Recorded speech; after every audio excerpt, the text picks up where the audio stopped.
And good morning, dear students. Welcome back to the online class. So yesterday we have finished till question number 2.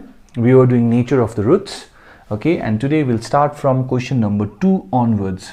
Okay, your question number 2 says an equation is given to us. Okay, your question says prove that the roots of the equation, that is this equation, we need to prove that the roots of this equation where a comma b comma c belongs to real number, we have to prove that the roots of this equation are always real. Okay, we have to prove that the roots of these equations are always real, which means that real, when it can be real roots, real and unequal. Okay, we have to prove that basically. So this is the given equation to us. From here, what is the value for a? A is 1. What is the value for b? Minus 2a. And the term which does not contain x, this whole is your c. So a, b, c, right? Therefore, we can find the value for delta. Delta is your discriminant, which is b square minus 4ac. Put the values b square minus 4 into a into c. So b square minus 4ac. Minus 2a square is 4a square. Minus 4 into this. From here you can take 4 common. So by taking 4 common within the bracket, I will be getting a square minus a square minus and minus plus b square minus and minus plus c square. So a square minus a square gets cancelled out. So hence I am getting 4 times of b square plus c square. Now both of these are the perfect square numbers. So perfect square number plus perfect square number into 4 cannot be less than 0. Neither it can be equals to 0. So hence this discriminant is greater than 0. That is this. So what does it imply? It implies that the roots are real and unequal. Okay. So please pause the video and note it down. Alright. The next sum, number 2, part 2, I have given you as homework. Please try it. Number 2, part 2. Question number 3 is a very lengthy sum. Okay. You don't have to do question number 3. I'm now moving to question number 4. Your question number 4 says discuss the nature of the roots. Discuss the nature of the roots of this equation. Okay. So here clearly a is root 3, b is minus 2, c is minus root 3. You find delta, b square minus 4ac. Put the values, you'll be getting 16. So 16 is greater than 0. Okay. So what is the nature of the roots? As they are root numbers, so hence obviously it is real, and unequal roots. Okay. We move to 4 part 2. In 4 part 2 we have x square minus p plus 1 into x plus p is equals to 0, where p belongs to capital Q. Where p belongs to capital Q means where p is the rational number out here. Okay, p is your rational number.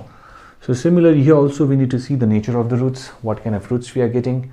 It all depends upon the value of discriminant. By the way, what is the value of a? The value for a is 1, the value for b is minus p plus 1, and the value for c is p. Okay, so b square minus 4ac means b square, that is minus of p plus 1 whole square minus 4a into c. You simplify it, minus whole square is positive, so p plus 1 whole square minus 4p. Open this bracket, a square plus b square plus 2ab minus 4p. 2p minus 4p is minus 2p.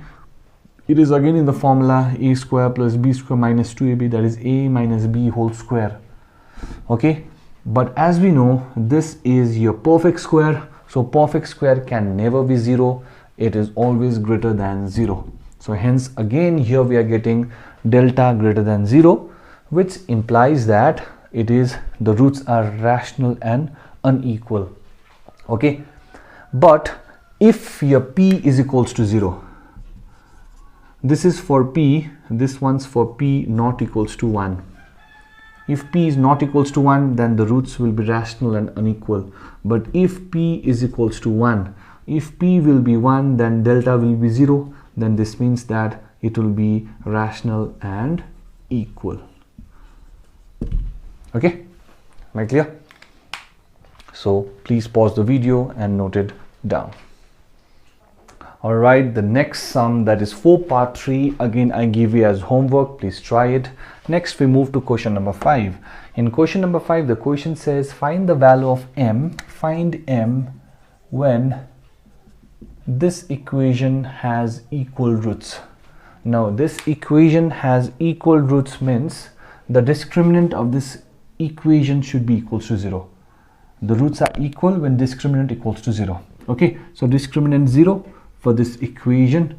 So discriminant 0 means b square minus 4ac should be equals to 0. This is your a, this is your b, and this is your c. So b square minus 4ac is equals to 0. Put the value for b square, m plus 1 whole square minus 4 into a into c is equals to 0. Simplify it very quickly, you'll be getting this equation. So it is a well-known quadratic. Multiplication 15, 5 and 3, subtraction 2. So break the middle term 2 as 5 minus 3, and you'll be getting this factorized form. So either m equals to 5 or m is equals to 3. Very, very easy sum. Pause the video and note it down. All right, let's move to the last question of the day. The question is question number 6. The question says show that the roots of this equation are complex. Okay, we have to show that the roots of this equation is this. We have to show that the roots of this equation are complex unless is how much? 5 by 3. We have to show that the roots are complex, and we also have to show that it is not complex, it cannot be complex if a equals to 5 by 3. Unless means that, okay? But first we'll show that the roots of this equation are what? Complex. When it is complex, the roots of the equation will be complex if delta is less than 0. So we will be looking for this relation. We will be trying to get delta as less than 0. Okay, so this is the equation. The value for a is 1. The value for b is twice 3a plus 5. The value for c is this.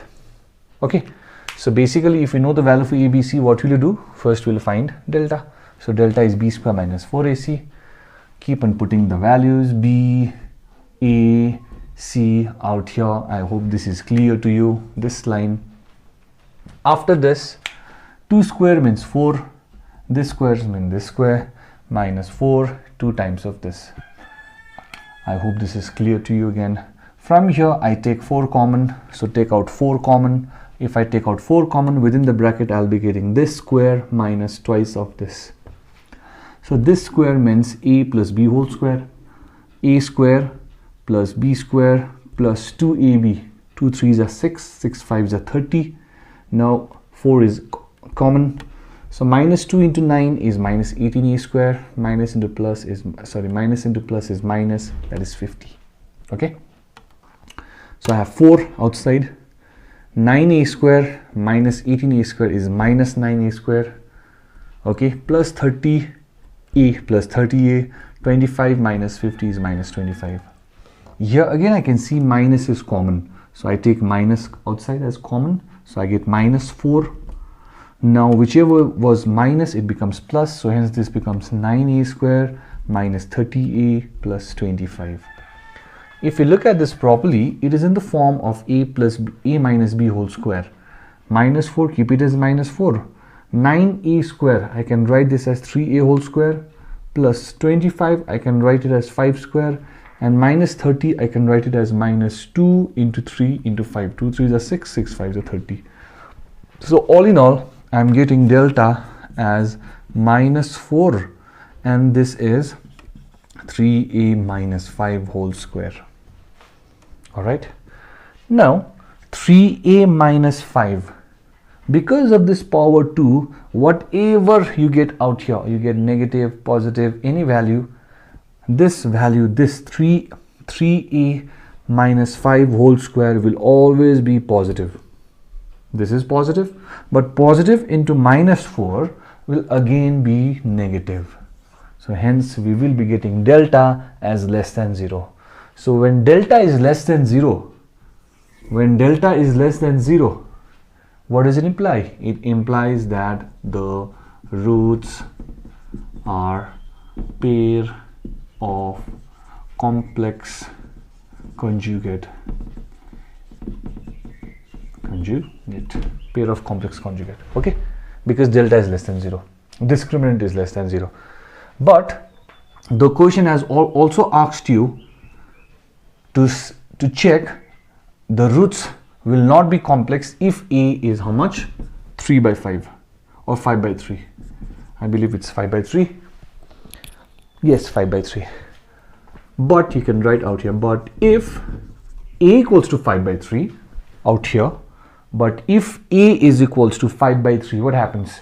You put a equals to 5 by 3 out here, 3 gets cancelled out, so 5 minus 5 will be 0, and 0 into minus 4 will also be 0.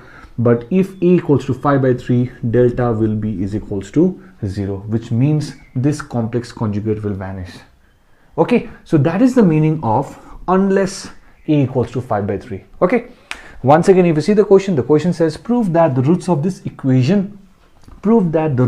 equation is complex unless a equals to 5 by 3 means this.